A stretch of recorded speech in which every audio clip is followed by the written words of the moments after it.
The lovely ladies, Gwendolyn Graham and Cathy Wood, came up with this brilliant idea of they are going to use the first initials of all their murder victims to spell murder.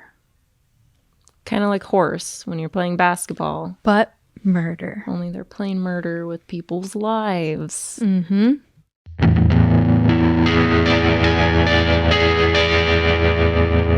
Healthcare horrors. Murder. All right, it's time for another episode of Healthcare Horrors. This is our first two-parter of the podcast that we're doing. So that's exciting, about Gwendolyn Graham and Cathy Wood. But first, introductions. All right, I am Alicia Carosella, your veteran recruiter. Go ahead, Dolan. Oh, You're me? always last. Well, Go ahead. Shucks. I'm Dolan. I'm a brand specialist. Liar. Also known as the guy on the knobs. The guy on the knobs. Yes, and I am Ashley Boyce, also a brand specialist. And I'm so excited to be here today. We're rolling through February. I just turned Life's a 30. little crazy. Yeah, Hey, birthdays all hey. around. Man. Yeah. Who else has a birthday? This guy. Oh, when's your birthday? January 30th. Oh, dang. That's Oh, when you it turned, what, was. 25? I Yeah. thought it was in February for some reason. Nope. No, that's Nathan's birthday. I have no idea. Well, what did we talk about last week?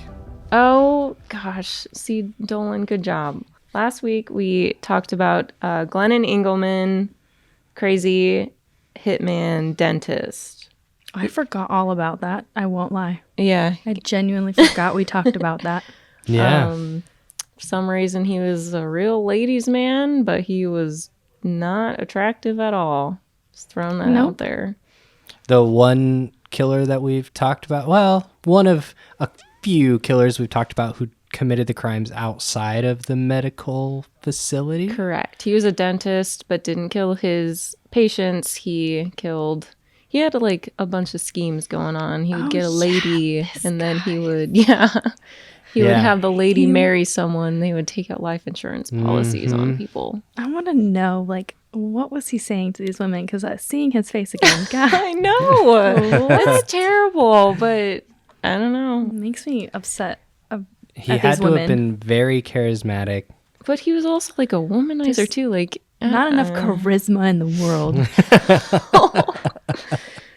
Anyway, All right. So yeah, that's who we talked about last time. So now we are going to get into this two-part series about two nurses' aides that kill people to, I don't know, spark What? the They fire do in their what? relationship. They kill people? They kill people? We don't Spoiler kill people. alert. Okay. Go ahead. All right. Well, we're going to talk about the first half of this duo here. Disclosure, there might be some animal cruelty in Okay. here as well. I don't know if you're going to talk about that. I'm or not, but see, it's a surprise. I'll throw it in there. Not that we need to do a deep dive into it because it's freaking terrible. Yeah, Okay. we don't need to be any more sad than we are. No. Okay. So, we're going to start with Gwendolyn Graham. She, in September of 1986, had just recently moved to Michigan. Graham had endured a pretty tragic childhood. She was raised on a farm in Texas by parents who believed that holding infants made them weak. So, Gwen went without crucial physical contact and care during her earliest stages of development. Dang. Yeah. I hate people. I mean, How do you yeah. not hold a baby? They drag the baby around. Oh no. Okay, well, I don't think they did that. No, but, they just didn't touch the baby. like At all. if it was crying, they wouldn't go pick it up. Maybe Yeah, they just didn't people hold it. Yeah. Which babies can't do things by themselves, so you gotta hold them. Anyways, Gwendolyn Graham's father abused her physically and sexually, so doesn't believe in holding babies, but believes in physical contact of other sorts with your children as they age, apparently. So she would burn herself with cigarettes, and she would cut herself with razors. One really weird incident that happened was her brother. Oh, you're right. I do talk about this. Yeah, her there's some brother. messed up stuff.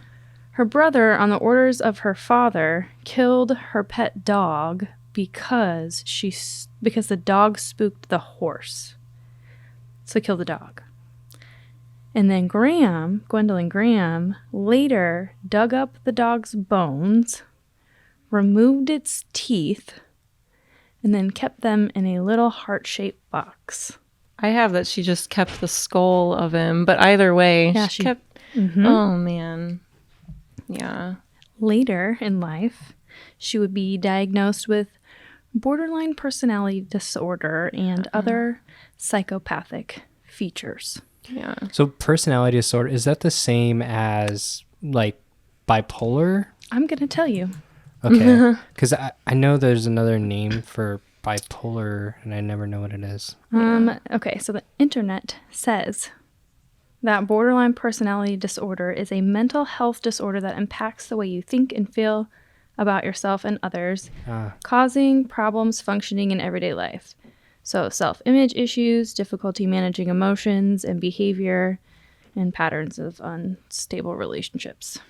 Yeah, she most definitely had a super rough childhood. I also, just real quick, have that her father made her watch animals on the farm like be killed, and then she was also forced at a young age to kill and butcher pigs, and yeah, like her dog died, and then she was eventually forced to kill the other family dog.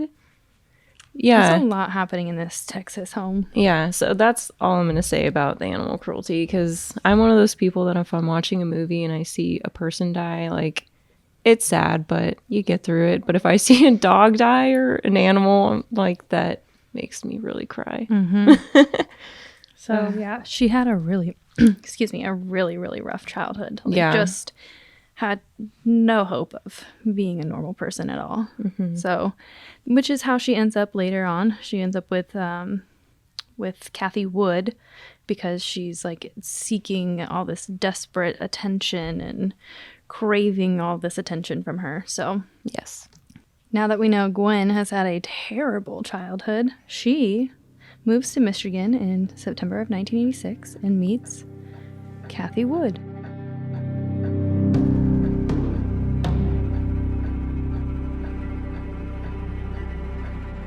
Yeah, in her early 20s, she decided to move to Michigan to get away from her parents, and she saw an ad in a magazine for paramedics and medical school at Davenport. So she decided to just go for it.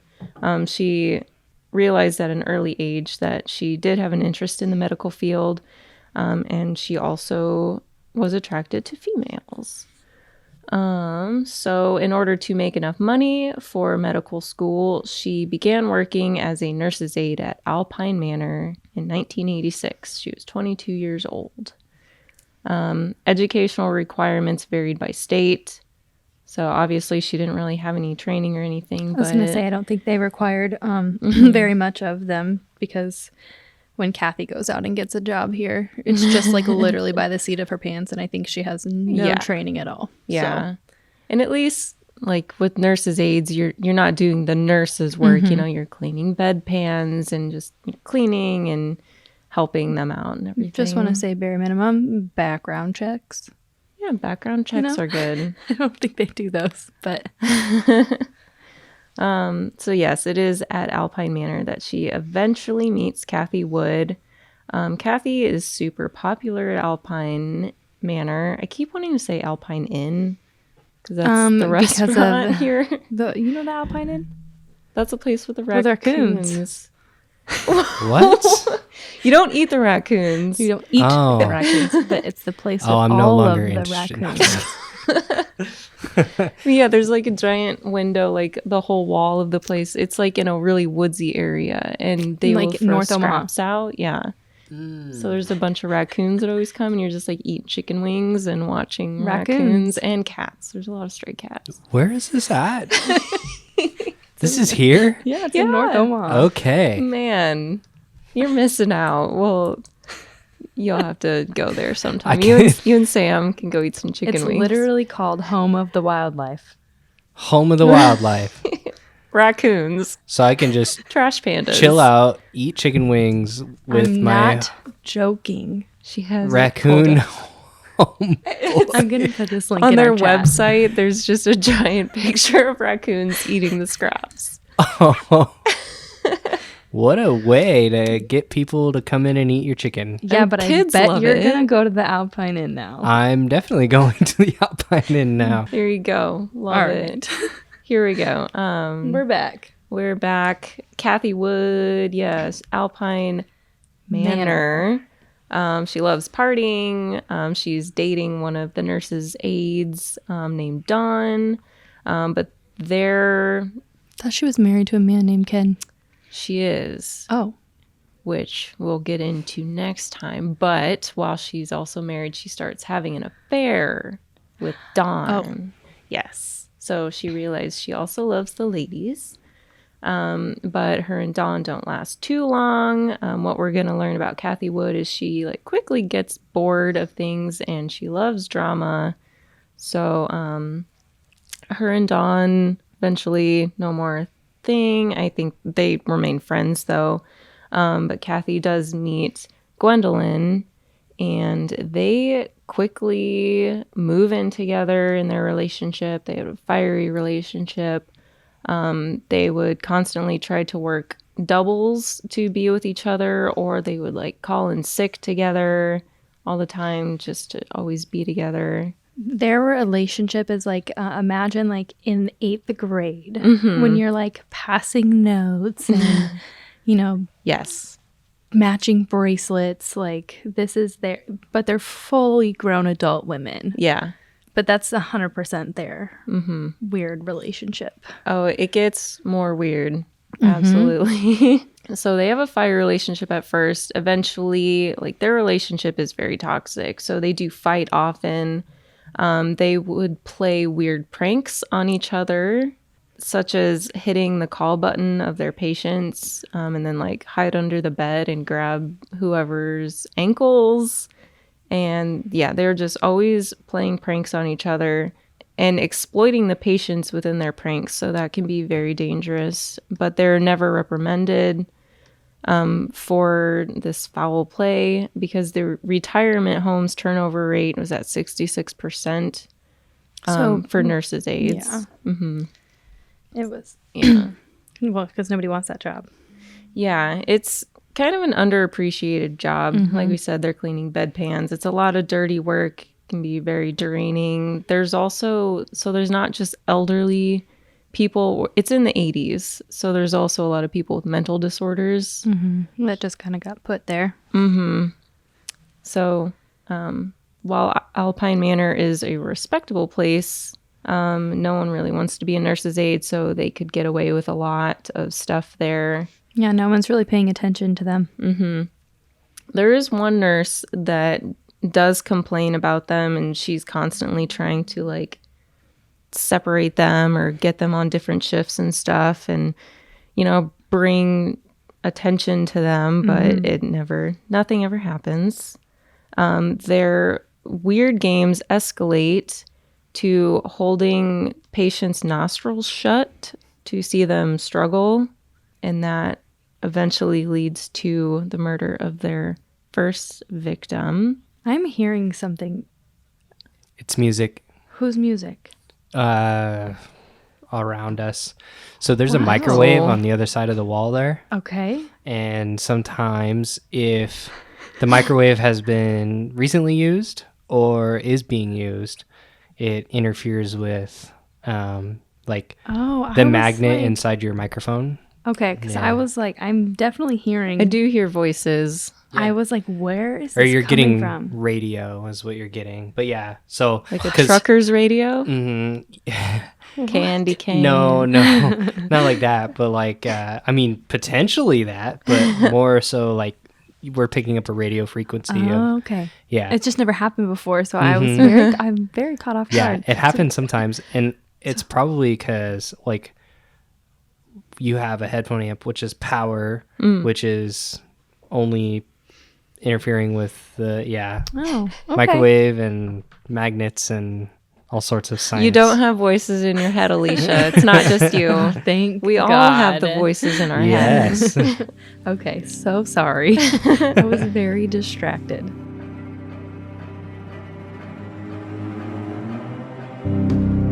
Okay, January 18th, 1987. Marguerite Chambers, who is 67 years old, becomes their first victim. Gwen covers her nostrils and mouth with a wet washcloth while Cathy stands guard, makes sure no one comes in, and Marguerite Chambers dies from that. So since we are in a nursing home, deaths happen often and they're not really suspicious. Yeah. So They Wait. don't do a lot of autopsies. So you said covered her nose and mouth with a. Wet a wet washcloth. washcloth. Marguerite's nose and mouth. So did She She died. did they waterboard her, or like what did they? I think I they feel just They like suffocated her. yeah, they just suffocated Okay. her. Yeah, they didn't like dump. I mean, I wasn't there. They didn't dump water on her, but I'm like trying to figure out like how does that kill somebody? Like what did they? Because she can breathe. well, yeah, because it's wet and she's like trying to breathe but can't because Oh, yeah, okay. And it's heavy. So she suffocates. yep. And like you said, autopsies aren't really done, so her death certificate just shows that it's a death from myocardial infarction, aka a heart attack, and she also did have a brain disease. So Marguerite was their first victim. Her name, this is also kind of messed up. Her name starts with an M. So yeah, do you want to go into So that? these lovely ladies, Gwendolyn Graham and Cathy Wood, came up with this brilliant idea of they are going to use the first initials of all their murder victims to spell murder. Kind of like horse when you're playing basketball, But murder. only they're playing murder with people's lives. So this doesn't happen because it's too hard to find patients Yeah. who match their needs alphabetically. Yeah. So they just start killing people at random Yeah. and give up on their game of murder. But they tried. That was their idea. What This a is fun idea. their juvenile, like Yeah. sick, twisted, like 8th grade grown woman relationship. It's so they annoy me to no end. So this first murder really sets fire to their relationship again. But once that flame quickly burns out, they start fighting again. Gwendolyn does cheat on Cathy. But Cathy was also very controlling, which we'll get into more on Cathy's background and her life. So early February, they decide that the fire needs rekindling, and they couldn't find their next U. victim. Yeah, with a U in their name or starting with a U. But they also wanted to make sure that they picked victims that were weak, that they could actually kill. They do attempt to kill a man named Donald Randall. They attempted to suffocate him, but he was strong enough to struggle and get out of it. He was in there due to a stroke, so he couldn't report it, which is sad. Like he 'Cause he couldn't lived, speak. yeah, but he couldn't speak. So they left him alone, and they move on to Myrtle. What is her last name? Did I not write down her last name? Yes, I did. Myrtle Luce, and she's 95 years old and also has a brain disorder, which is an outdated thing called organic brain syndrome. So she's definitely weak and vulnerable. They suffocate her the same way they suffocated Marguerite, with a wet washcloth. One kind of weird thing. So obviously every patient has nurses and nurses' aides like assigned to their room. So the nurse's aide that was assigned to her room that night wasn't there, but suspiciously their signature was on the sheet. But that didn't start an investigation or anyone asking any questions. And Myrtle's death was also ruled a heart attack. Wow. Yeah. The deathly duo was left unsuspected to kill again. Do you want to know what their cute little inside joke was? What? They used to write letters to each other that said, "I love you forever," and X days, and the X was the number of people they had killed. So I love you forever in 2 days, as in like, we've killed 2 people. I love you forever in 2 days. Ah. Yep. Yeah, describing them as having like a juvenile relationship, like 8th grade or elementary school or whatever. It's very accurate. Like, and that was meaningful to them.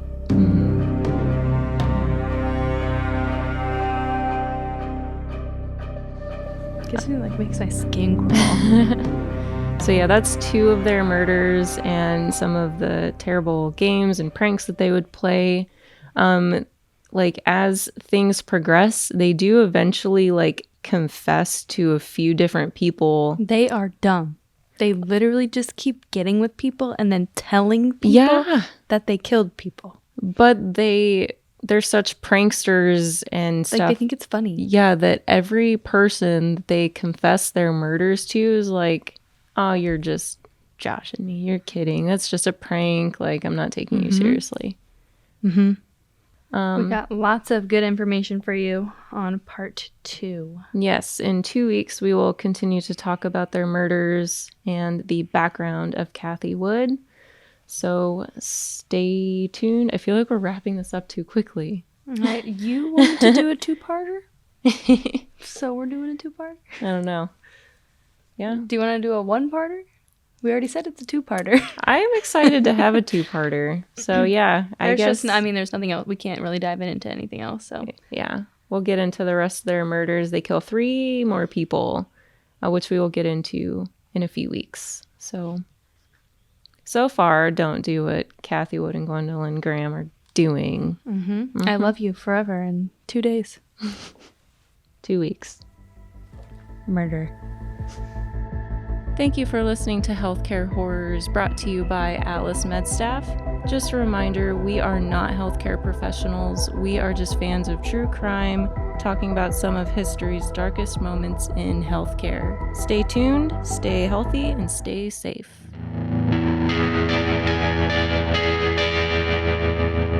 Healthcare Horrors. Murder.